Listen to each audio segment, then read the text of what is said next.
Good evening, everybody, and welcome to the 30th anniversary celebration of the my name is Tina Gannett Pedersen, and I will be your host tonight on the Coalition Talk Radio.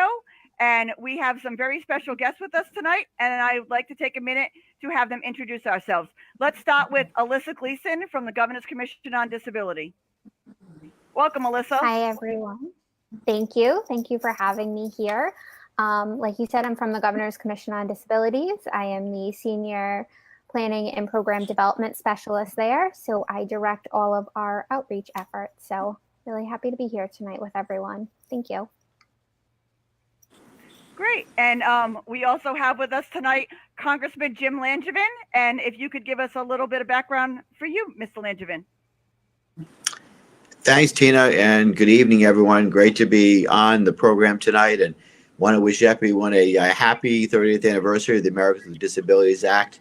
It really is an extraordinary milestone, and it's amazing that so many years have passed, so much progress has been made, and yet we still have so much work yet to be done to fully realize the promise of the ADA. But like anything, it's a work in progress, and we're going to continue to make progress. I know, it's amazing. So 30 years, and then I was injured about 10 years before the ADA was passed in 1980, and so I remember vividly what the world was like before ADA, and then what the life and the world has been like after ADA, and I, personally feel and understand the profound difference it's made in the lives of people with disabilities, and opening of doors and bringing down barriers to people living full and inclusive lives in society. So I'm honored to be on the program with everyone today. I know we're going to get into more detail later, but it really is an exciting milestone, and wonderful to be with everyone. Happy 30th anniversary. Thank you, Congressman. And our last guest this evening is Michael Matracia. Michael, if you'd like to tell us a little bit about yourself. Yeah, hey, how you doing, everyone? My name is Michael Matracia. I'm a Providence policeman with the capital city of Providence. And, in 2004, when I had to get into a wheelchair, like the congressman just said, the ADA was there. It gave me some guidance. 15 years later, we've made tremendous movement. Tremendous movement. There's so much more to go, but we're making movement, and thank God for the ADA, because I've been able to continue my career for another 15 years. Great. Thank you. Thank you all again for joining us tonight. I'm very excited about the 30th anniversary of the ADA. Me, myself, I walked into a minor surgery 6 short years ago and took a stroke to my spinal cord, and when I became a part of this amazing community. And I'll tell you, the barriers that I've seen change in just the last 6 years have been amazing. And, with a positive attitude and all of us working together, we have a long way to go, but together we can do it. I'd like to start off with a question. What do you guys think your lives would be like right now if the ADA didn't exist? Let's start with you, Congressman. So I think it's a great question, and I would say most likely I would probably not be a United States congressman today. There were, before ADA, any accommodations that were made, they were courtesies, they were extended. It wasn't a constitutional right to access to society or public accommodations. For example, whether it would be flying on a plane or public transportation or housing. I can remember doing internships in Washington, D.C. for Senator Pell, and there really was no such thing as really an accessible bathroom or things like that. You kind of had to make it work, and again, any accommodations that were made, they were more courtesies, and people thought maybe it was a nice thing to do, or but it wasn't a right to be able to have access to public buildings. Even, for example, getting into a city or a town hall. There was a push, I think it was in the late 70s or 80s, to make a lot of, say, buildings and DC more accessible. I don't really know all the history of how that happened, because I know there were curb cuts and other accommodations that were made before ADA was passed, but clearly ADA was the thing that made it a right, not just courtesies and things like that. So I can remember even when I graduated from high school, going to college, and not sure I was scary enough for anyone leaving high school, going to college. It's a whole bigger new world out there. I was accepted to two colleges. I wanted to go to Providence College, and that's where my first choice was.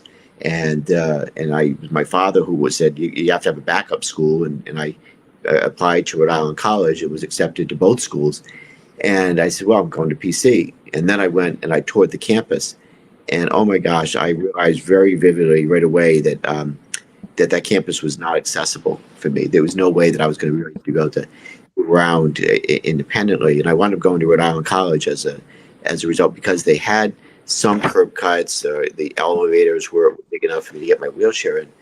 But today, no young person, another Jim Langevin coming along, isn't going to have to make their decision about where to go to college based on who has a big enough elevator or who has curb cuts on the campus, but rather is this the right academic program for me to be pursuing to where I should study. So it's vivid examples of and I could go on and on, but I would say without the ADA passing, I don't think that it really would be possible for me to fully serve in Congress, not the way that I do now. That's great. Michael, how about you? Michael, can you hear us? Myself is an interesting story, like the congressman. Yes, can you hear me? Yes, we can hear you. Can you hear me? Yes. Yep. Okay. All right, like the congressman mentioned, years ago was different. I recall getting on the job in 1990 and working the streets, and really very seldom would you come across someone someone had mental illness. You work in the streets, and as the years went on, you see more and more individuals in wheelchairs, more and more people using canes, more and more people using walkers and things. So my career would not have been able to move to 30 years now if it was not for the ADA. Because, being in law enforcement, you got to be physically fit, you got to be mentally able to do that type of work. A large enough department where they were able to keep me busy, keep me doing other activities. So, fast forward 15 years later, I'm acting as the ADA coordinator for the City of Providence Police Department. And as the councilman will tell you, CALIA standards, our department has been CALIA certified back in 2015, and currently we're CALIA certified. And what CALIA certification is, it's an organization that comes in and reviews your working status to see how your department is with all the rules and regulations of their organization, and we stood up to that. And the Providence Police Department is one of the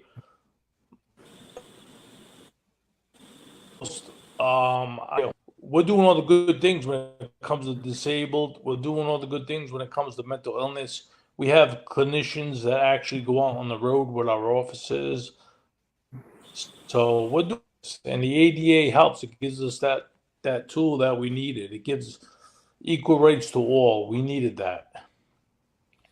Great. That's amazing. How about you, Alyssa? How does the ADA change your life?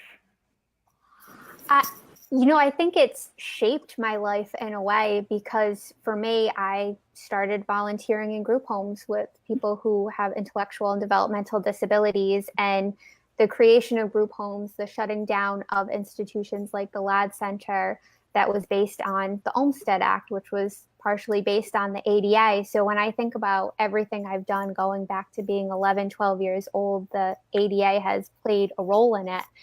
And I think if you take that away, if you took away the experiences I had when I was younger and working there throughout middle school and high school and college, I couldn't even tell you what my career path would have been, let alone what my life would have looked like, because that's just become such a huge part of who I am when I think about friends that I have that I maybe wouldn't have met if the ADA hadn't been in place. We wouldn't have had that opportunity. So, you know, as someone who doesn't have a disability, to sit here and say the ADA shapes everybody's life. And I think that that's a really important thing.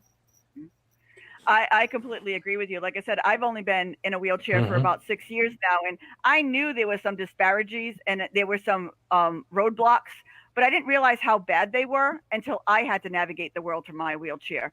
I didn't realize how much people, you know, missed out on because they just can't get in. You know, that opened my eyes, and it made me realize, to see it from a different point of view, that people aren't maliciously inaccessible. People don't do it on purpose. But if you're not in the community, or you don't have somebody in the community, you don't realize the roadblocks and the steps that you need to take to just include them, because it's not hard. It's just you need to take some extra steps to make it happen. And I really think it was an eye opener, and I can give a different perspective now, from being a walker to a wheeler, as I say, to see the world from a different point of view. It's great, and a lot of my friends get to see the difference that it is now. That it's opening their eyes as well for down the road. Where do you guys see the ADA going forward? We've come such a long way in 30 years. What do you believe that we need to do next? Let's start with you, Michael.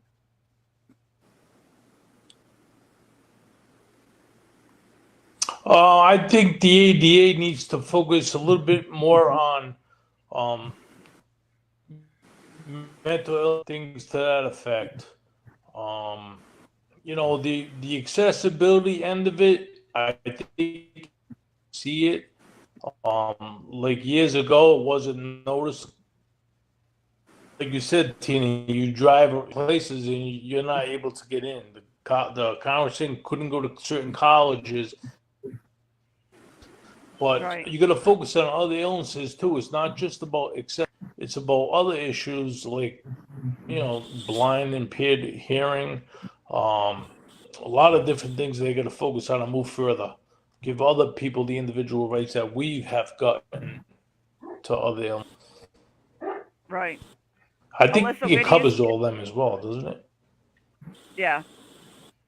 Alyssa, where do you see it going? Where do you see that we need to you know, focus on? I'm going to follow up with what Michael said, that I think there's a huge focus on physical accessibility, and there absolutely needs to be, especially, you know, in the New England area. We have a lot of really old, beautiful buildings that when they were built, they weren't built to be accessible, and it's going through and making sure that they are. But then there is that expansion, and I think looking at the intersectionality, that you know, looking at, okay, is someone a part of the disabled community, but also a part of the LGBTQ community, or also a person of color, or a woman, or a man, you know, that there is this intersectionality that is not always discussed, and it's not always brought to the table. And I think we're at a point now where we've laid the foundation, and we can go forward and say, okay, how do we kind of bring everything together and talk about experiences for a person as a whole, and what does the ADA need to do, or what other laws need to do to encompass that? Yeah, I totally agree. Congressman, where do you see the ADA? What do you think we need to focus on? Sure. Well, obviously, again, we've come a long way, but still more work to be done. I see it every day. Disabilities don't discriminate based on race or gender or sexual orientation or income level. Because, you know, people of color with disabilities experience disproportionately greater barriers to service and access from various statistics and feedback that, you know, that as I understand it. So one of the things that there's several things that I think that we need to focus on. We have to do more to ensure accessible, affordable housing is plentiful. Tina, I know that you've encountered that particular issue over the years, and we've talked about it many times. There's not enough accessible, affordable housing, transportation systems that are navigable and accessible, fully accessible for people with disabilities. I've often said that getting a job is still, for people with disabilities, is difficult. It's still, the unemployment rate for people with disabilities is still too high, but it doesn't do anybody any good if they can get the job if they can't get to the job. And so making more accessible transportation abundantly, so that you have convenient times and it's fully accessible. Barriers to secure and independent voting. We have to make sure that those barriers are removed. Affordable, high quality health care and home and community based services that have to be, need to be widespread, and community justice reforms are realized. So there's still a very long list. Again, great progress, but still great work and opportunities yet ahead that we need to work on together. Yeah, I agree with you, and especially about the housing issue. I've been looking for 2 years for a wheelchair accessible home that encompasses for a family. I mean, my son still lives with me. Going into an apartment high rise or an elderly home or a group home wasn't feasible for me because I still have a family. Luckily, we secured a house with Habitat for Humanity, and now that I'm going to be working with them as the disability liaison with Habitat going forward, I think we're going to be able to find more housing and help landlords and renters become accessible, because it's only going to add value to their property and let them have more wonderful people that they'll be able to rent to and keep it going in the future. So I'm going to be working with Habitat going forward. So we find a problem like housing and we find a way to overcome it, and we find a way or a person to be the liaison between the one and the two areas. So I agree. I think we've come a long way, but we still have a long way to go. I want to highlight a bill, if I could, Tina. I'm co-sponsoring a bill with Congresswoman Jan Schakowsky from Illinois. Jan's a great friend, very progressive thinker, and her bill, which I'm again proud to co-sponsor, would require new single-family homes and townhouses receiving federal funds to include at least one accessible zero-step entrance to the home, doors that have wider clearance, at least one wheelchair accessible bathroom on the main floor, and electrical and climate controls at accessible heights. So that's just one bill I wanted to highlight. But again, there's various other avenues that we need to pursue accessible housing. So we've again, ADA has made monumental progress toward a more inclusive society for people with disabilities, but we really have to continue to ensure the promise of the ADA is fulfilled, and accessible housing, affordable housing, and transportation options are a must. Yeah, and local businesses as well. I mean, we want to go out to a bar and have a drink with our friends. We want to go to a dance club. We want to, do everything that everybody else does. So businesses have to realize, like I'm thinking of another bill that we should be helping small businesses become ADA compliant and accessible, because we should be able to go into any businesses. We basically have to beg them to become accessible so we can give them our money. It's only going to help their bottom line in the long run, and it's going to open the doors for more and more people. I think that would be another great thing that we need to do going forward. Agreed. Yeah, You got people with disabilities. Go ahead, Mike. I was just, no, go ahead, Congressman. I was just going to say, with all these trying times that are going on right now in the country, we are totally distracted from the actual real things in life, because I don't think there's not one person that mentioned to me about the ADA except this small group here. Unfortunately, the world is distracted right now with this COVID-19, with all these the protesting that's going on.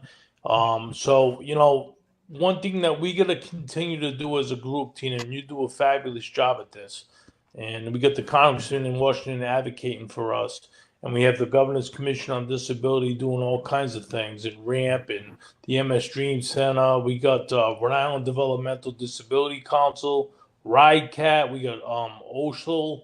there's so many agencies out there where what I find is the connection sometimes is not there, as much as we would like it to be there. I think there's going to be more communication about the work that everyone is doing as a whole. So maybe we can pull it all in together. Yeah. Yeah, one thing on I agree. the small, on the business community, Mike. You raised the issue of, we've got to work to make sure. And Tina, I think you touched on this also, that we need to make sure that businesses are accessible. We're gonna, look, the disabilities community, people with disabilities, we spend money, right, like anybody, and we want to go to places we want to go to, and of course, we're going to go to those places that are accessible. For those places that aren't still, although they should be, we need to do more to educate those businesses about the responsibilities. Sometimes it's just reasonable accommodations. Other times it might be maybe some a little more expansive or necessary expansion has to take place. And I'm very proud to be a co-sponsor of the Disability Access Credit Expansion Act, and this bill basically would help small businesses to become accessible through tax credits. I'm a co-lead on that bill, so we don't want to leave any excuse for not becoming accessible. If there are things with this expense, if we can try to help out a little bit with the tax credit at the very least, I think that we should do that. But it is the responsibility of every business to try to make reasonable accommodations and not wait till you're told that you need to do it. That be very proactive is essential. Yeah, I agree. And one thing that I would like to, through RAMP, is what I want to do is, we fight so hard in the disability community to be invited to everybody else's table. I want to create the table and let everybody else come to us. I would like to get a person from every one of the amazing organizations that we have in this state and throughout, and create a table for us all to work together, because I believe we are stronger together. And once we create the table and we start making movement, people are going to be fighting to get to our table instead of us fighting to get to their table to open the door. We already have the chairs. We already have the seats. We just need the seat at the table. So let's create a table together. Anybody have any thoughts on that?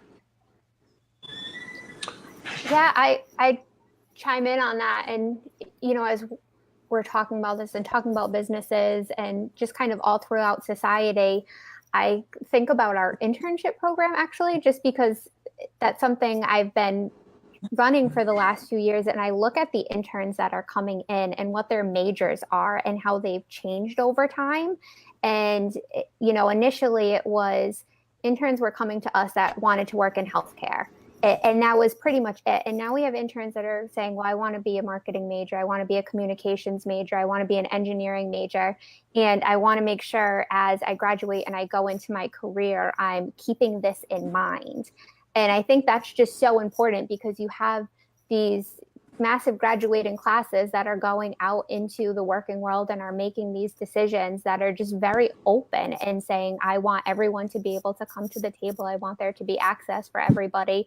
And I want to be able to come to your table, which is just huge. And that's very encouraging for me to say, when I have someone who comes and says, yes, I'm at Bryant, I'm a finance major, and it's really important to me that I work at the commission and intern here, and here's why, even if, I'm not in healthcare, I'm not in political science, but I want to be a part of this. So I think that's huge.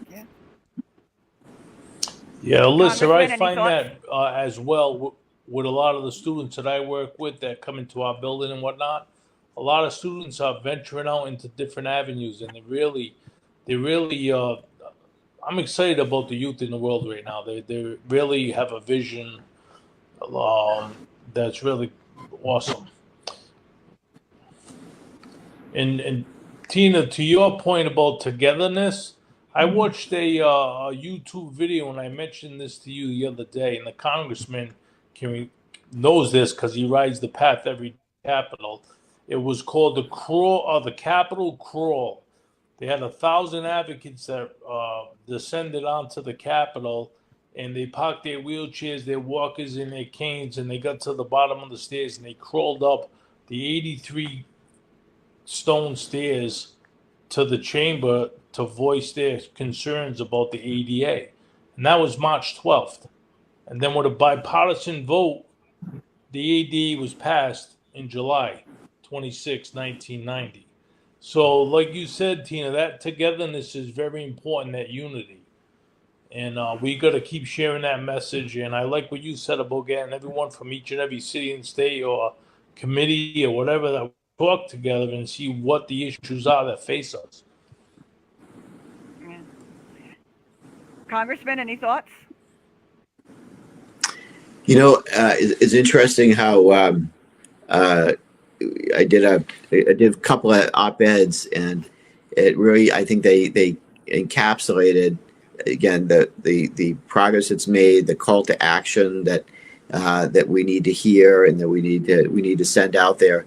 One was with co-led it with Jay Ruderman and the Ruderman Family Foundation. They're very interested and supportive of programs that promote inclusiveness and accessibility. So I've done a couple of op-eds over the years with Jay Ruderman and collaborate with him and his family on accessible options and programs to fully realize the ADA. And then the other op-ed I just ran in Newsweek today with Senator Tammy Duckworth. And she and I are two wheelchair users who now are lawmakers serving in Congress and doing our part to realize the promise of the ADA.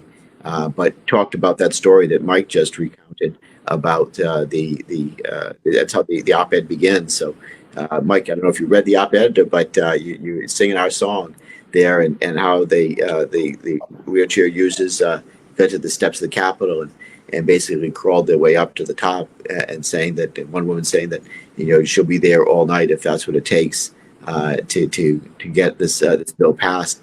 Just the visual image of here's the halls of Congress, and we need to make that more accessible, like we need to make the country, the world more accessible. So really inspiring stories, and we, all of us, it can be easy to sometimes, because 30 years have passed, to take for granted the fight that it took and the effort that it took to get the ADA passed. But it was a Herculean effort, and all of us sit and stand on the shoulders of giants who came together in a bipartisan way to see the ADA passed. Senators like the Democrat Senator Tom Harkin and Republican Senator Bob Dole. You had Congressman Tony Coelho, Congressman Steny Hoyer, Congressman Jim Sensenbrenner, and Jim's wife Cheryl Sensenbrenner, along with guys like extraordinary people like Justin Dart and Maka Bristow. And as I mentioned, Cheryl Sensenbrenner, Congressman Sensenbrenner's wife, who has a disability, and they all pushed hard, came together and said, it is time. And now, again, we stand on their shoulders. We benefit from their fight, their success of passing the ADA. But now it's on us to continue to push forward and try to realize the promise even more. Our work is not yet done. We can't rest.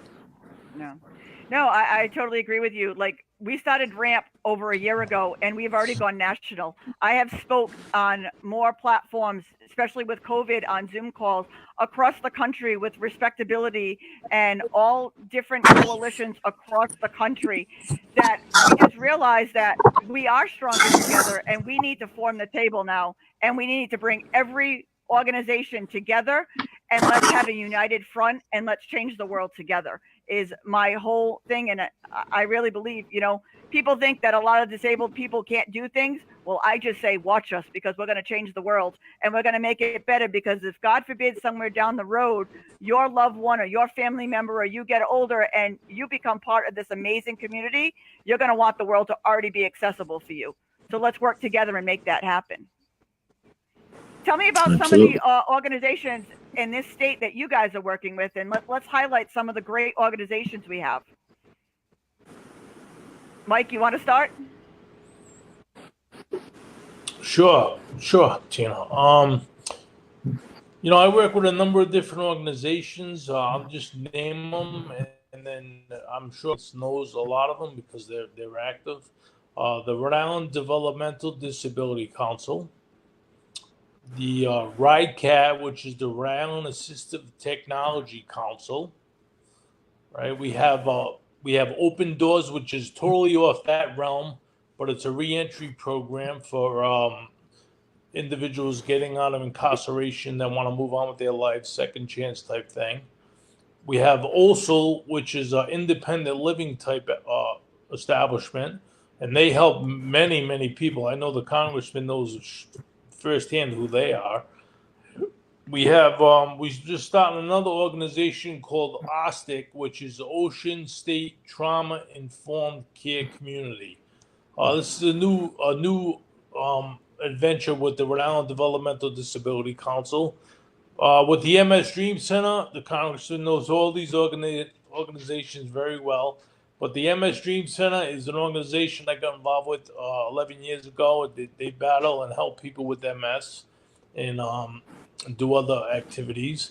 We have Accessible Rhode Island, which is an organization that does kind of what RAMP does, Tina, and tries to advocate for ramps and entrances and different things in businesses.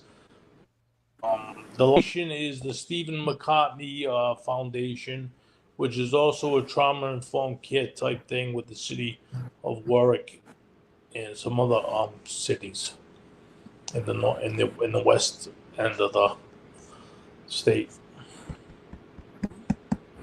Alyssa, So I got my hands full, so to speak. Yeah.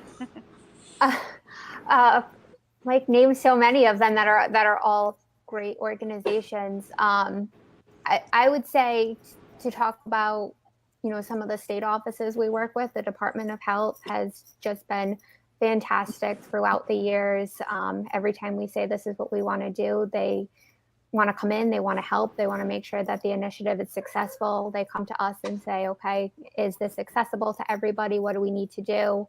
The Secretary of State's office, every time they roll something out, whether it's virtual or not, they come to us and they say, okay, can we look at this? Can we work with you guys and make sure that this is accessible for everybody, which is just so important for these organizations and these departments to come to us and to approach us and say, this is what we're going to do. We want it to be accessible. What do we need to do to make that happen? That they're taking the initiative. Just the universities we work with, the students at Bryant, at URI, at Providence College, at Rick, Johnson & Wales, Brown, all of them have just been absolutely fantastic. We've been working with Prepare RI and Skills RI for the last 2 summers. They have interns that are rising seniors in high school. And it's just been amazing to me how many 16, 17-year-olds are coming in and they're saying, I don't have a disability. I don't have anyone in my family with a disability. I don't have a link to this community in any way beyond that. I want to be a part and I want to help and I want to be an ally, which is, I keep going back to, is just so incredible to me. So I would say all of them have just been great.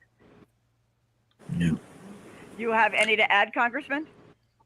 Yeah, well, Alyssa and Mike did a great job of listing a lot of amazing organizations.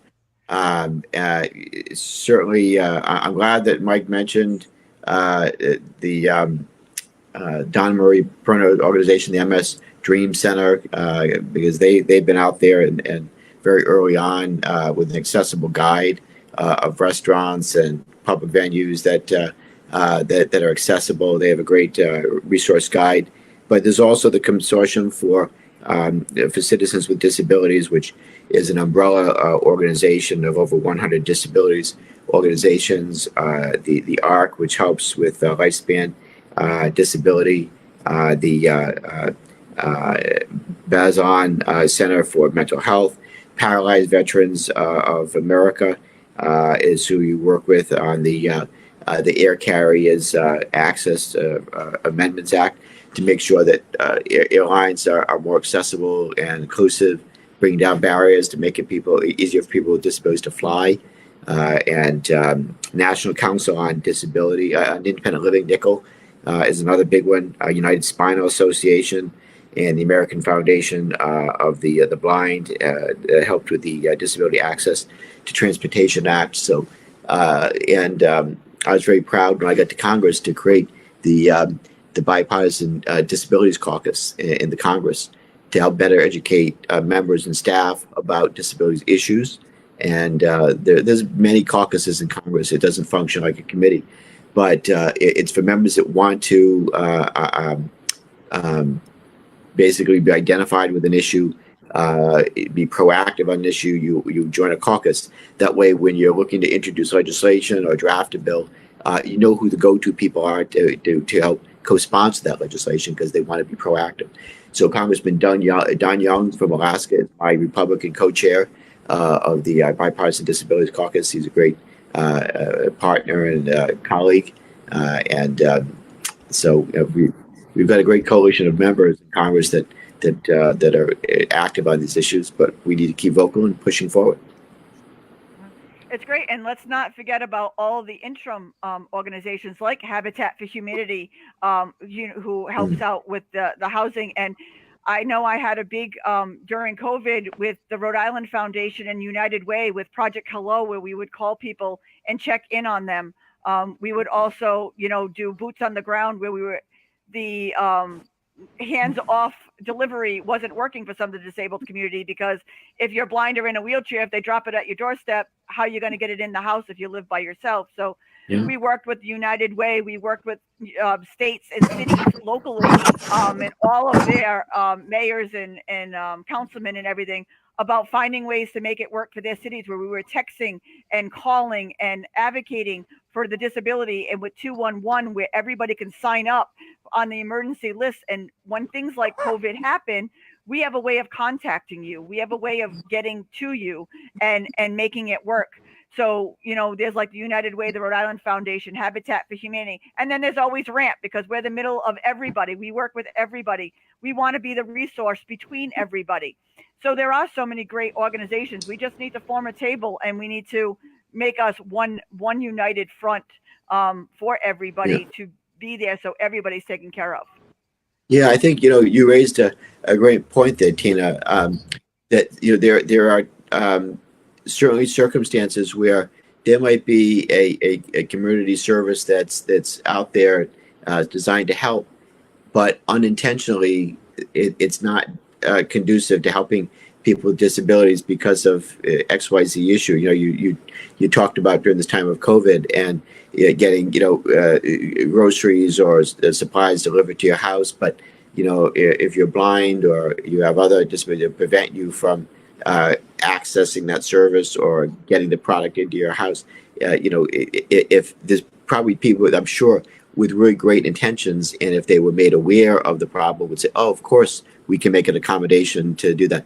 But if we're not vocal and you're not educating people about that, then they're unaware. And so that's why it's a great example of why it's so important to be proactive, engaged, and have good dialogue. Again, good communication is the key to any successful outcome.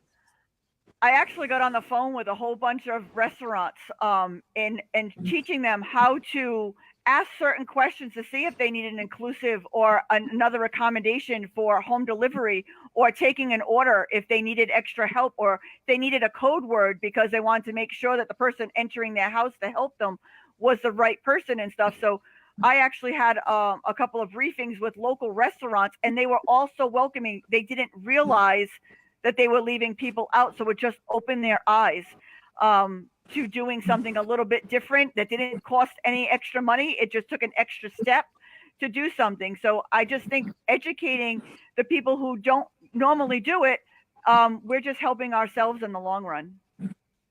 That's right. Yeah. Any final words? Tina, if I may. Yep, absolutely. Can I just add in about right now? I'm having a real hard time with this inclusion type stuff, like people that deal with developmental disabilities and things, and the folks that I work closely with are really having a hard time being locked down for 6 months now. And inclusion is a word that I've been throwing around so much because that affects people greatly. I mean, people are routinish. They have routines like we all do. But these folks are very special, and we can't forget these guys. We can't forget these guys. Inclusion is tough on these guys right now, so that's something to keep in mind. Yeah, we need to make sure we're taking care of everybody. But let's all take a couple of minutes and kind of wrap up everything that we were talking about and give us some final words. Let's start with you, Alyssa. I think that I'm glad that so much of the conversation centered around education and being out in the community and kind of bringing everyone together, because I think that's where we, at least at the commission, and the Governor's Commission on Disability. So obviously the governor has been very supportive of this as well, is getting out there and educating and bringing people in. And when I think about the people in the organizations that I've spoken to and that I've had to go out to and say, hey, this policy is not accessible or this building's not accessible, how receptive so many people have been. And it's just been a case of not knowing. So I think for us, our focus is educating people going forward, making sure everyone can come to the table, talking about inclusion, making sure that people with all different kinds of disabilities are being represented in everything that we're doing. And that when we're saying access and saying inclusion, we don't just mean physical access, we don't just mean communication, we mean everything across the board. And Tina, you had said this is a community that anyone can become a part of at any time, and kind of keeping that in mind too, that this is something that benefits all of us in the long run, that being more accessible, being more inclusive, that's always a positive. Thank you. How about you, Mike? I really want to try to get the ball rolling again. When we had so much momentum in so many areas with my police department, with all the organizations, we had great momentum. We had a lot of great projects rolling. We had a lot of connecting the dots, so to speak. And then all of a sudden, March 17th, COVID came in and put everything at a stop. So my goal is to try to get everybody motivated again, to get going again as safely as possible. Because right now we're still in trying times. There's a lot of issues going on around the country that are going to keep us stuck in the mud, I think, for a little bit. But just keep a positive attitude, keep sharing the message, keep your feet to the ground, and I think we'll be all right. Yeah, thank you, Mike. Congressman? Well said. Well, again, an exciting milestone to celebrate, 30 years of extraordinary progress. Again, I said earlier that we sit and stand on the shoulders of giants, and now it's up to us to take up the mantle to see that even more progress is made. And we can't forget that there's still people that are left out. The society is not yet as inclusive as we would like to see. We must work to change the culture also, again, so that accessibility is the default and not an afterthought. We want to make sure that when transportation systems designed, buses are designed, housing is designed, job places, workplaces are designed, that accessibility is front of mind, and not it'd be nice to let's go retrofit and figure out how we can make it better. We want it to be a forethought, be proactive about accessibility inclusion, so that the real promise of the ADA is realized. That's great, and I totally agree. And I have an announcement to make that we are starting tonight. RAMP once a month will be highlighting a different organization on a podcast just like this to inform Rhode Islanders of what's out there and what we can be doing as an individual. So RAMP is Inclusion podcast will be coming once a month through the Coalition Radio Network.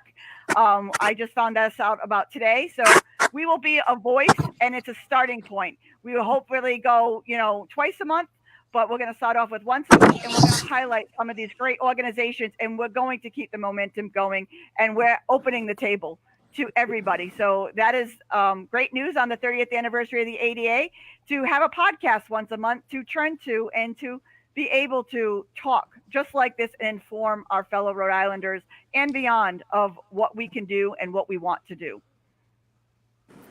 So I want to thank you all for joining me tonight. And I want to wish you all a happy 30th anniversary of the ADA. Thanks, Tina. You've been a great host. Thank you, Tina. Happy anniversary, ADA. Happy anniversary. Thank you all, and thank have you all. a great night. You Thank too. you. Thank you.